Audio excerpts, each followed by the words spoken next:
Alors que l'inflation en France est de 5,7% sur un an selon l'INSEE et carrément de 6,7% sur un an toujours selon Eurostat, l'inflation pourrait ne pas refluer cette année en 2023. Bonjour Xavier. Bonjour David. Xavier Timbaud, directeur principal de l'OFCE. Contrairement à Bercy et contrairement à la Banque de France, l'OFCE ne voit pas l'inflation se calmer avant le début de l'année prochaine. Donc pour vous, le pic d'inflation ne sera pas en juin. Pourquoi s'inscrire en faux face, encore une fois, à la Banque de France ou à Bercy? Pourquoi vous auriez raison et pas eux, d'ailleurs? Bon, d'abord, on va être vite fixé, puisqu'il s'agit de prévisions ici à des horizons de 6 mois. Donc dans 6 mois, on pourra faire le bilan, si vous voulez. D'ailleurs, on pourra le faire ici. Le FMI qui est un peu dans votre sens, pardon, je ne l'ai pas dit. Voilà. Le FMI qui dit aussi que le ralentissement de l'inflation sera au final plus long à se produire que ce qui était prévu. Dans le monde, pas en France, dans le monde. C'est ça. Alors, bon, enfin, pourquoi on diffère de ce que dit Bercy ou la Banque de France? En fait, on diffère dans une nuance qui est que on prévoit, on anticipe un ralentissement de l'inflation, mais un ralentissement qui sera plus lent parce qu'il y a un phénomène de diffusion de cette inflation qui part des produits énergétiques, qui s'est transmis à un certain nombre de produits, dont les produits alimentaires, mais pas uniquement, qui s'est aussi transmis à travers le SMIC et l'indexation automatique du SMIC dans tous les services qui utilisent des salariés au SMIC. Et donc tout ça induit une hausse progressive des prix qui se diffuse peu à peu dans l'économie. La bonne nouvelle, c'est que l'impulsion, la hausse des prix de l'énergie est revenue à la normale, les prix ont baissé. Et donc on va avoir des prix énergétiques qui vont cesser de contribuer. Donc aujourd'hui, qu'on soit clair, aujourd'hui l'inflation n'est plus tirée par les prix de l'énergie. C'est plus le cas aujourd'hui. Elle n'est plus directement tirée par les prix de l'énergie, mais dans la hausse des prix alimentaires que vous constatez aujourd'hui, oui, il y a pour grande partie l'impact des prix énergétiques qui se transmettent dans les prix alimentaires. Comment ça marche? On commence par avoir le prix du gaz qui augmente. Quelques mois après, le prix de l'électricité connaît un pic. Et puis ça a rebaissé depuis, pardon de vous le dire. Oui, ça a rebaissé depuis, mais ensuite, ce qui se passe, c'est qu'il y a des entreprises qui changent leur contrat, qui renouvellent leur contrat d'électricité, ouais, et qui se retrouvent avec un contrat d'électricité qui est plus haut. Même si le prix de l'électricité, le prix de gros de l'électricité a baissé, le prix du contrat de votre supermarché, par exemple, ouais, lui, il a augmenté, et il a augmenté pour une durée de temps qui va être assez longue, qui peut être une année. Et donc, il utilise de l'électricité du supermarché pour vous vendre des produits, et surtout pour les réfrigérer, et pour les maintenir en bon état. Et donc, il est obligé de transmettre cette hausse de coût qui peut être extrêmement importante. C'est-à-dire que ça peut représenter, on a eu des tas d'exemples, pour un supermarché de taille moyenne, ça peut représenter l'équivalent, la hausse du coût de l'énergie, ça peut représenter l'équivalent de la marge que réalisait le supermarché. Et donc, voilà, ça se produit pour le supermarché, ça se produit à toutes les étapes de production, de transport, de tous les biens que vous consommez. C'est très sensible dans les biens alimentaires et ça va perdurer parce que c'est installé pour un temps assez long. Donc l'inflation alimentaire, c'est le principal moteur aujourd'hui qui empêche l'inflation de se calmer, de ralentir ou pas seulement? Disons, oui, quand on regarde l'évolution des indices de prix à la consommation, on a un phénomène où on a eu d'abord une hausse des prix de l'énergie, ouais, et puis aujourd'hui, en quelque sorte, les prix alimentaires prennent le relais. Mais encore ça contribue à quelle hauteur sur les 6 points et quelques d'inflation? Sur les 6 points, l'inflation, en gros, il y a un tiers d'alimentaire, ouais, il y a un tiers de la hausse qui vient d'alimentation. Voilà, à gros traits, un tiers d'énergie encore, malgré tout, ouais, parce qu'il y a aussi une inertie dans les prix.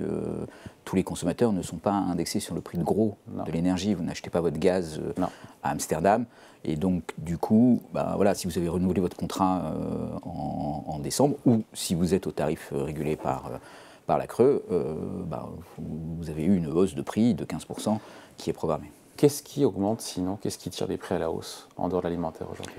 En dehors de l'alimentaire et des prix de l'énergie, il y a aussi une diffusion à travers dans tous les produits, à travers précisément les consommations intermédiaires en énergie. Donc voilà, il y a des choses qui augmentent.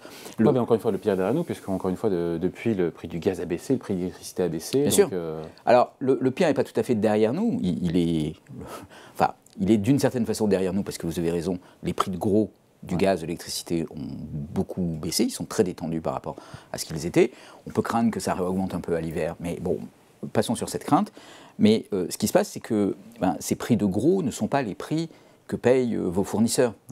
Et donc eux, ils peuvent avoir un contrat maintenant qui a un prix élevé pour une année. Donc dans un an, leur prix de fourniture d'électricité ou du gaz baissera, et donc ils pourront retransmettre ça dans leur prix. Et c'est pour ça que ça dure et que ça persiste, et que c'est un phénomène... Bon, enfin, certes, il y a une retombée des prix de l'énergie de gros, mais en fait, il y a de bonnes raisons de penser que ça va quand même durer un peu. Il y a un autre effet qui joue aussi, si vous permettez, c'est le bouclier tarifaire. On a mis en place le bouclier tarifaire pour amortir cette hausse de prix dans un premier temps. Rappelez-vous, par exemple, la baisse des prix à la pompe pour l'essence. La suppression de ce bouclier tarifaire à partir du début d'année 2023 se traduit par le fait que ces produits ne rebaissent pas autant que ne pourrait le laisser penser le prix de gros. Vous l'avez pu aussi le constater en mettant de l'essence dans votre scooter électrique. Que le prix de l'essence à la pompe reste à un niveau relativement élevé.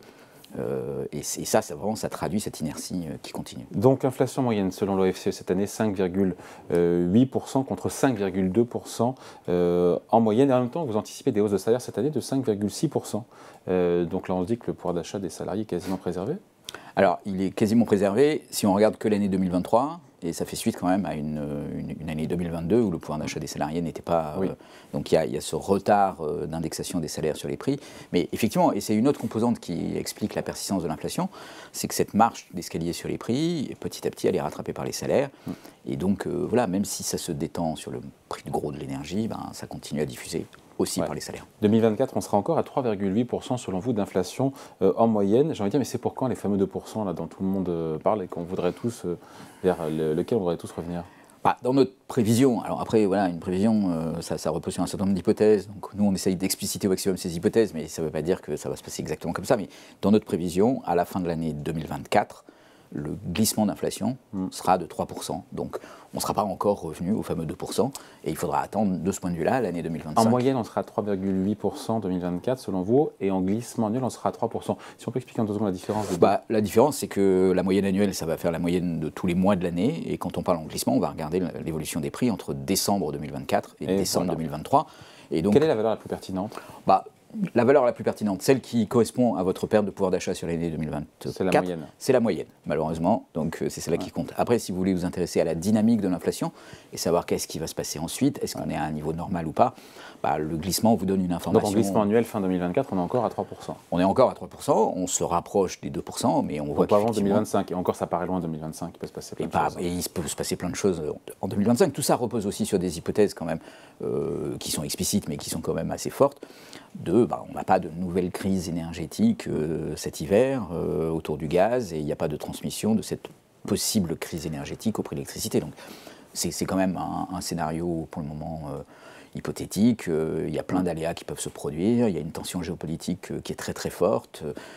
Imaginez que ça se durcisse entre la Chine et les États-Unis, ça peut avoir des conséquences sur d'autres produits, par exemple le pétrole ou le charbon, avec en cascade aussi des hausses de prix qui peuvent persister à ce moment-là. Et l'écart entre votre scénario et le scénario, encore une fois, de Bercy et de la Banque de France, qui eux voient le pic d'inflation cet été, il s'explique comment, la différence entre ces deux scénarios? Alors, il y a plusieurs différences. On n'a pas l'analyse complète de ces différences. Peut-être que de la part de Bercy, il y a la volonté de rassurer un peu. Je ne sais pas si annoncer des bonnes nouvelles trop prématurément, c'est un moyen de rassurer ou pas. La Banque de France alors. Alors, de la part de la Banque de France, la Banque de France a un scénario en contrepartie qui est extrêmement négatif sur l'emploi. Donc une des caractéristiques de la situation conjoncturelle actuelle, c'est qu'on ne comprend pas bien pourquoi il n'y a pas plus de destruction d'emplois que ce qu'il y a. En fait, il y a même pour le moment une continuation des créations d'emplois et baisse du chômage.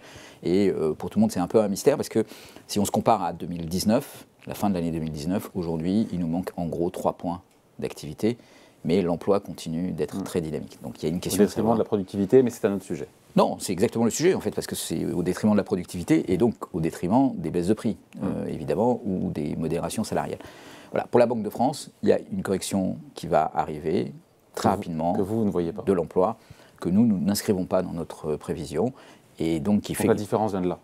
Et c'est une grosse différence quand même, parce que la Banque de France termine l'année 2023. Si ma mémoire est bonne, ou 2024, à 9% de chômage dans sa prévision. Où vous êtes vous hein? Et nous, on est à 7,9%.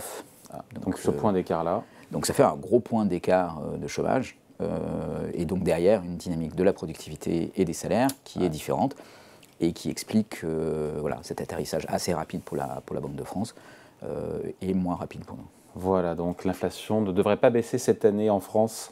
Projection, prévision de l'OFCE, rejointe, je reviens encore une fois là-dessus, par le FMI. On verra dans quelques mois qui avait raison entre vous, la Banque de France et Bercy. Merci beaucoup. Donc Xavier Timbaud, économiste et directeur principal de l'OFCE. Merci. Merci David.